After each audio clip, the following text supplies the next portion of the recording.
Hi guys, welcome back to the channel. Today in this video I'm going to be sharing with you guys how I recreated this cute dress. So to recreate this dress you will need at least 3 yards of fabric. Here are the measurements that you'll be needing to make this dress.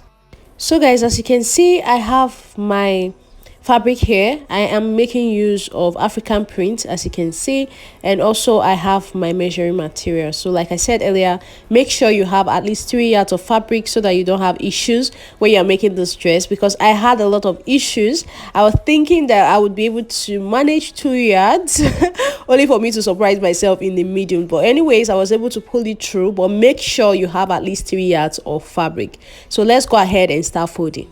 So guys, like we always do when we are folding for our flare dresses, for all the flare dresses that I've made on the channel, what I do is I fold my fabric in a form of a triangle. You can let it get to the other end. If it gets to the other end, it actually makes it fuller. But for this particular one, since I'm working with small fabric, I'm not getting it all the way to the other end. I'm just checking to see that the measurement is enough. And once I realized it was not enough, I went ahead to rearrange my triangular fold.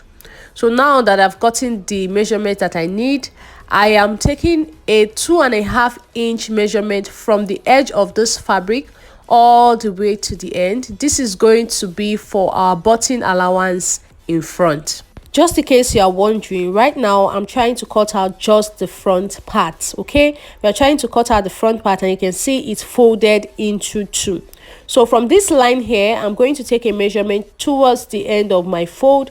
I am going to be using my shoulder measurement here. So my shoulder measurement divided by 2. So wherever it gave me that measurement, I am marking a line straight like this. So go ahead and use your shoulder measurement divided by 2 to get this line. And wherever you get this line, that's where you start your measurement from. Okay, so from that line, I am coming down to 10 inches, which is my bust point. And I'm also going to go ahead and draw a line across.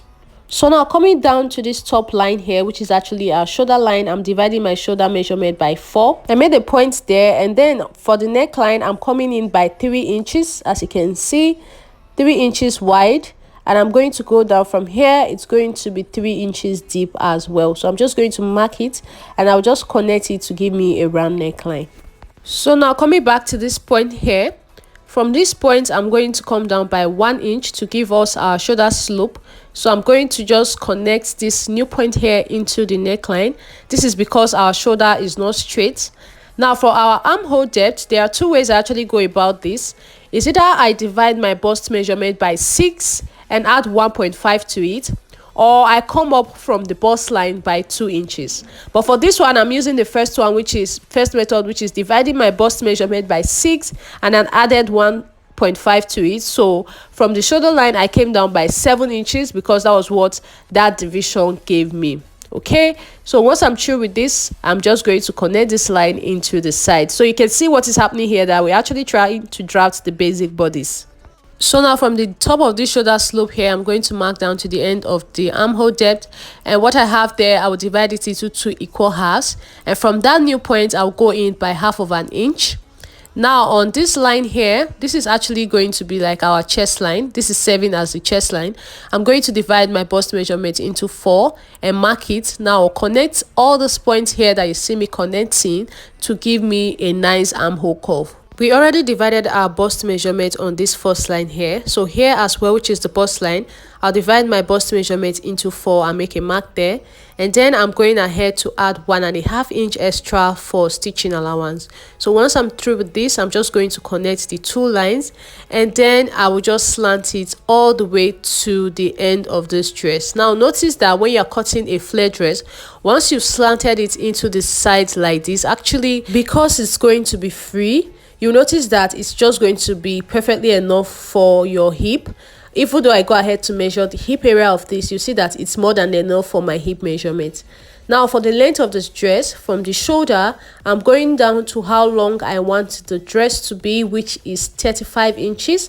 So I'm going to keep taking my measurement from the shoulder and marking it all the way down. So I'll mark this 35 inches all the way around. So now once you're through with that, we're going to come back to this front here. Remember this line that I told you is going to be the button allowance in front. You're just going to fold it into the dress like this. Go ahead and do the same thing, fold it in before we go ahead and start cutting. So I'm just going to pin this down so that I don't have any issues later. So once you are done pinning down the button area, go ahead and cut out on the white lines that you have.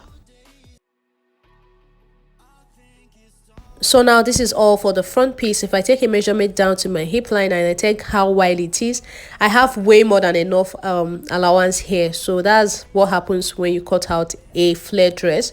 So because we actually took our measurement on this fabric on the folded edge, I will need to divide this place. I will need to separate the two front pieces into two, and down here you'll notice that one side is not as long as the other. I'm going to be adding another fabric later to let it get to the other end.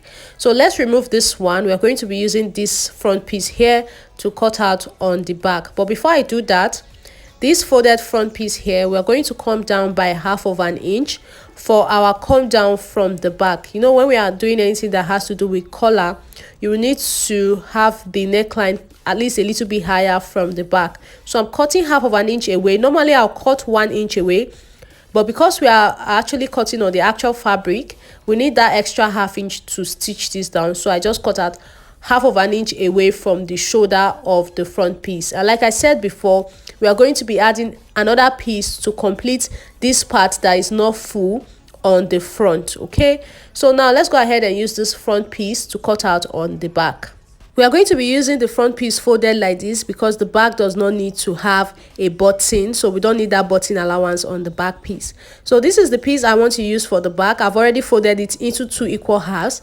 When you're cutting out the back, you really do not need it to be slanted at this time because it's no longer necessary, because you already have that slant in front. So even though you arrange your fabric straight, it's going to actually work. So this is the folded end of the front piece. You can see I've folded in the button allowance.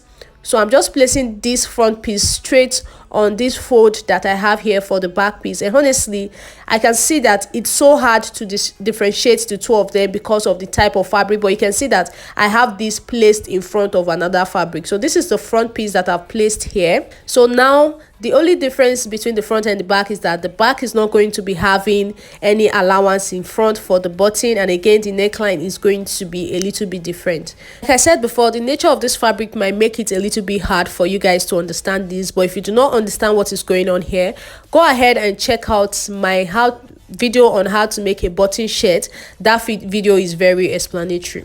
So right now I am trying to draft out the neckline for the back. I drew a straight line with the neckline that we already have in front, and then from there I made a curve. I came down by 1 inch to get a curved neckline for the back. Now remember that we took 1/2 inch away from the shoulder in front, so I'm going to be replacing that on the shoulder at the back. So from the top of the shoulder in front, I'm coming up by 1.5 inch. I don't know if you guys can see this. I came up by 1.5 inch. So this shoulder at the back is 1.5 inch longer than the one I have on top of it. So like I said earlier, this might be hard for you to understand because of the nature of the fabric. It's looking as if I'm working on one fabric when actually there are two here. But if you do not understand this, I'll be leaving a link to my other video where I shared how to cut and sew a button shirt in the description box. So as you can see, I'm just tracing out every other thing on the back piece just like it was on the front piece, and after cutting it out, you can see I removed the front piece, and this is what the back looks like. I think now you understand what I've been trying to explain since. Now the back doesn't have any opening here in the middle. It's just straight down like this because the back is not going to have any button allowance. And you can see that even though I arranged the back straight, it still has that flare effect because we use the front to cut it out. So now coming back to this front piece, I'm going to be adding another piece of fabric to complete this space that I have here that is not enough. So I'm just going to go ahead and complete it with another piece of fabric, but first I'll just cut away this border and then go ahead and complete it. So guys, you can see where I stitched it down here, and if I turn it over, it doesn't even look as if I added anything here. So I've completed the side of the front. So I'm just going to go ahead and remove my pins now so that we'll start joining our pieces together. So guys, this is the back piece. As we already know, I'm going to be placing the shoulder area of the front on it right now. I'm just going to arrange the shoulder area and I'll go over to the sewing machine and stitch down the shoulders. So guys, I've stitched down the shoulder area and went ahead to iron it out to make sure that the armhole is exactly the same, and you see that the stitch I made actually came towards the front. This fabric honestly is not showing my stitches. It just has a weird pattern that my stitches are not actually showing. This is why I love to work with other types of fabrics rather than these types. I actually do not enjoy working with this fabric right here. So now for the front buttons, this button area here that we left earlier, okay, go ahead and fold in a piece by 1/2 inch and then fold it in again by 1 inch. Ensure that what you have here, the distance from here to this end is 1 inch. So you go ahead and stitch this down all the way to the end, and you do it for the both pieces. So guys, once you're done stitching it down, it's going to look nice like this. So I'm going to cut off these excesses on the neck area, and then we'll measure the neckline for our collar. So to get the width of our collar, I'm going to take a measurement around the neckline. So I'm taking this measurement all the way around, and when I was done, I had 18.5 inches, somewhere very close to 19 inches. So that's what I'm going to be using to cut out the collar.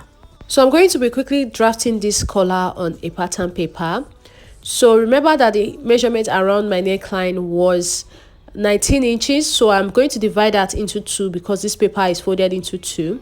So I got the point here, and from this point I'm going to go up by 1/2 inch here. Okay, so now from this first point that we have to this point here, I'm going to divide what I have here again into 2 equal halves, and then I'm just going to go ahead and make a point here. Okay, so now I'll connect a curve from this top to this point in the middle. So just go ahead and connect a curve like this. Now for the height of my collar, I'm just going to go up by 1 inch. I'll go up by 1 inch here as well. Now when I get to the place where I marked my line, I'm going to be going up by 1 inch from the black line. So go up by 1 inch from the black line, just like you see me doing like this. And then I'm just going to connect a curve to connect all the points as well.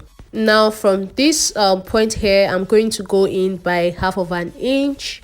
And from this 1/2 inch point, I will just connect a curve to meet the end of the collar. Okay, you can do this with a ruler if you want, with a curve rule if you want to, but I just did this with my free hand. This is our collar, so I'll just go ahead and cut it out. So after cutting this out, I went ahead to use it to cut out on my actual fabric. So this is what I had when I cut it out on my actual fabric, and you notice that I added 1/2 inch stitching allowance all the way around, and notice that my collar was in a fold, so when I open it up, it's longer. So I actually cut out 2 pieces. One is going to serve as the front and the other piece is going to serve as the lining. So I just picked one of the pieces and I'm going to go ahead and iron my hairstay to it. So after ironing my hairstay to that piece, this is what it looks like, and the other piece is left without hairstay. So I'm just going to place the 2 pieces right sides facing each other, and I'm going to go ahead and stitch on this curve area here, but I'll be leaving 1/2 inch away before I start making my stitches. After making that stitch, this is what I have, and as you can see, I'm just making notches around. I'll go ahead and turn it over to the right side and iron it out.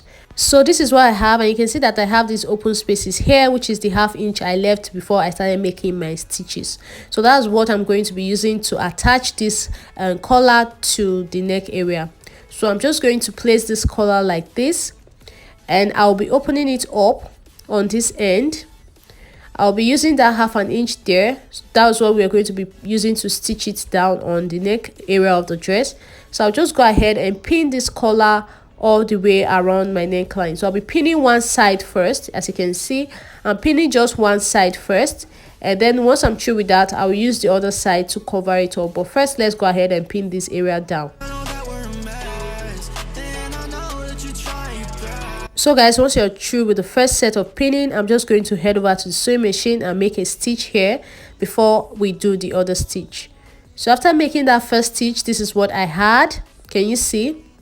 Now I'm going to use the other part of the collar to cover it up. So we'll fold it in like this, just like you see me doing, and I'm just going to pin it all the way around as well, and then I'll head over to the sewing machine and make a top stitch to finish up the collar.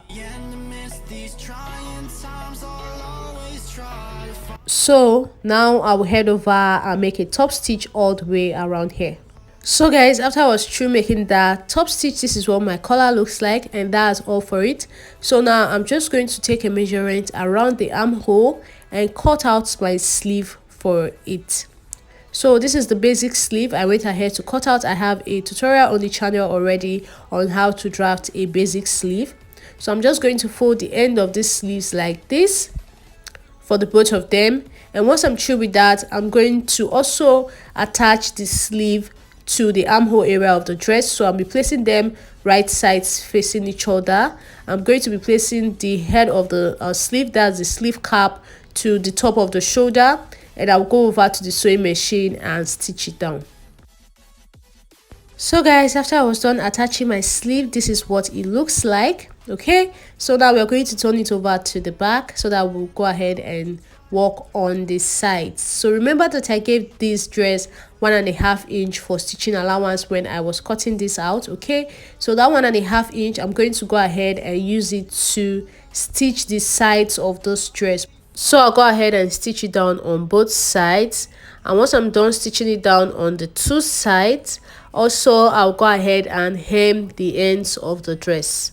So after I was through with all of that, this is what it looks like. You can see that the sides are stitched down, and also I've hemmed the ends. So now for the area where my buttons are going to be, the left side is where you will fix your buttons. So then on the right is where you're going to fix your buttonholes. So I'm using 4-inch difference on the right now, the right part of the front piece. This is where we're going to be placing our buttonholes. So I'm just using 4-inch difference to make marks. I'm going to place my buttonholes there, and I will head over and fix my buttons. So that will basically be the last thing I'll be doing on this dress. So I'll fix the buttons on the other side. So after I was through making the buttonholes and fixing the buttons, this is what it looks like, and that's basically all for this tutorial. Thank you so much for watching. I'll see you guys in my next one. Bye.